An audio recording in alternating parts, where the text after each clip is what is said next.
नमस्कार दोस्तों, मैं हूं राकेश कुमार।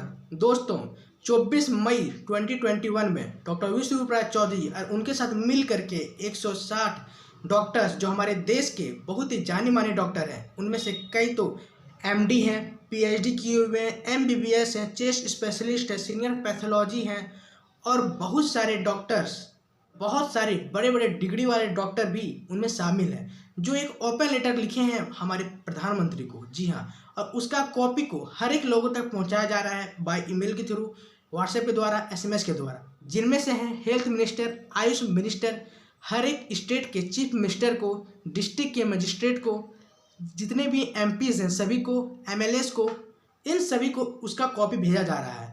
और एक पुख्ता सबूत मांगा जा रहा है कि 1.5 साल के अंदर जितने भी लोग मरे हैं, जिनका बोला गया है कि ये सब कोविड-19 से ही मरे हैं, तो उसका कोई सबूत नहीं मिला है कि वो कोविड-19 से ही मरे हैं। उसी के बारे में, उसी का एविडेंस मांगा गया है। और इस लेटर में डॉक्टर विष्णुप्रसाद चौधरी बताए भी हैं कैसे एफडीए यानी कि फूड एंड ड्रग एडमिनिस्ट्रेशन ने 2 डॉक्यूमेंट रिलीज़ किया है 4 फरवरी 2020 में और 16 अप्रैल 2021 में, जिसमें बताया गया है कि जो PCR test of corona virus का किया जाता है, उसमें सिर्फ और सिर्फ एक वायरस को डिटेक्ट किया जाता है।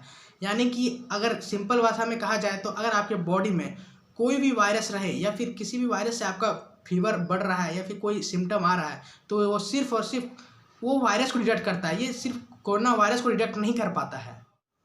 और इस ओपन लेटर में डॉक्टर विष्णुप्रसाद चौधरी इस चीज़ को भी मेंशन किए हैं कि कैसे आईसीएमआर एक गाइडलाइन पास किया था मई 2021 में, जिसमें बताया गया है कि कोई भी पेशेंट अगर आता है, अगर वो पॉजिटिव पाया जाए तो भी और पॉजिटिव नहीं पाया जाए तो भी, अगर वो किसी और चीज़ से भी हो सकता है कि अगर वो एक्सीडेंट से डेथ किया हो या फिर उसमें कोई और बीमारी हो, वो सब चीज़ को आप कोरोना वायरस के सिम्टम में डाल सकते हैं। उसमें अगर कोई सिम्टम ना भी रहें फिर भी आप कोविड-19 के ही कैटेगरी में डाल सकते हैं। ऐसा एक गाइडलाइन जारी किया गया था मई 2021 में, जो बिल्कुल भी गलत है, क्योंकि अगर कोई पेशेंट किसी और बीमारी की वजह से मरता है तो उसे भी आप कोविड-19 के ही कैटेगरी में डाल देते हैं। और इस प्रकार से कोविड-19 का जो पेशेंट, जो मृत्यु का दर है, वो बहुत ज़्यादा बढ़ जाता है और जिससे एक भयानक डर का माहौल पैदा होता है। इस चीज़ को मेंशन करते हुए डॉक्टर विष्णुप्रसाद चौधरी अपने तरफ से एविडेंस मांगे हैं प्राइम मिनिस्टर से, और वो अपने बातों को प्रूव करने के लिए कि कोविड-19 कोई महामारी नहीं है, उस सबका पुख्ता सबूत भी डाले हैं बाय पीडीएफ के द्वारा उस ओपन लेटर में। तो अगर आपको पढ़ना है तो आप जाके पढ़ सकते हैं, जिसका लिंक हम डिस्क्रिप्शन में दे देंगे। अगर आप वहाँ पे आपको नहीं मिल सकता है किसी कारणवश, तो आप मेरे टेलीग्राम चैनल को भी ज्वाइन कर सकते हैं, वहाँ पे भी हम उसका लिंक दे देंगे वो ओपन लेटर में क्या क्या था।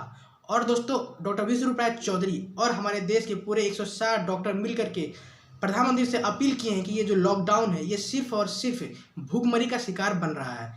जो लोग बहुत गरीब हैं उन लोगों के लिए बहुत ही खतरनाक साबित हो रहा है, इसलिए इस लॉकडाउन को जल्द से जल्द हटाया जाए। डॉक्टर विष्णुप्रसाद चौधरी इस ओपन लेटर के द्वारा हमारे प्राइम मिनिस्टर को और हमारे ऑनरेबल जितने भी मिनिस्ट्री हैं उन सभी को ये बताएं कि कितना ज़्यादा वैक्सीन हमारे लिए इम्पोर्टेंट है या फिर कितना ज़्यादा वो नुकसानदायक है।